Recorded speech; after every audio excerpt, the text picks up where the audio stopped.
Cool. My name is Matt Fellingham. I'm of proud Awabakal descent. My grandmother lived on Camaragal land up in the North Sydney part, and my father grew up in Redfern, right in the heart of it, in Walker Street, so here in the Gadigal Nation.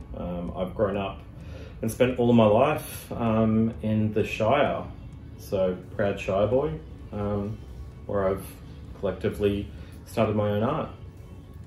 And in talking about art, you know Bibi Barber, and you guys obviously collaborate on stuff together. So can you tell us a bit about how that began and what you and Bibi do together? Yeah, so Bibi and I met a few years ago now through the space where we are today with Winya. So Bibi does a lot of collaborative furniture and art designs. We really clicked. I've learned a lot from her about the art world. She's a phenomenal character in this space, you know, a world-renowned artist.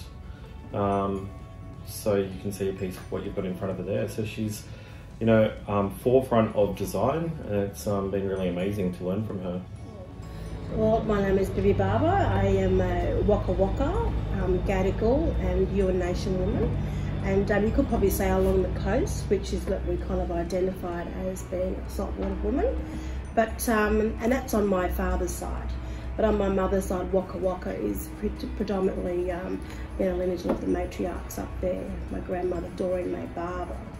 So having that connection to country, when learning about your identity as an Aboriginal woman, it becomes so entrenched in who you are. And as an artist, you know, that's part of, I guess, your makeup, that you adapt to your cultural surroundings and pretty makes you who you are today.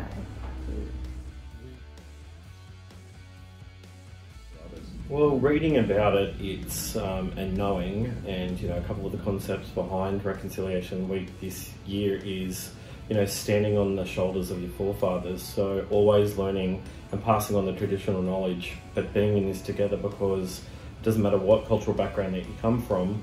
You know, we are all stuck in lockdown together. We are all working together in a space, whether it's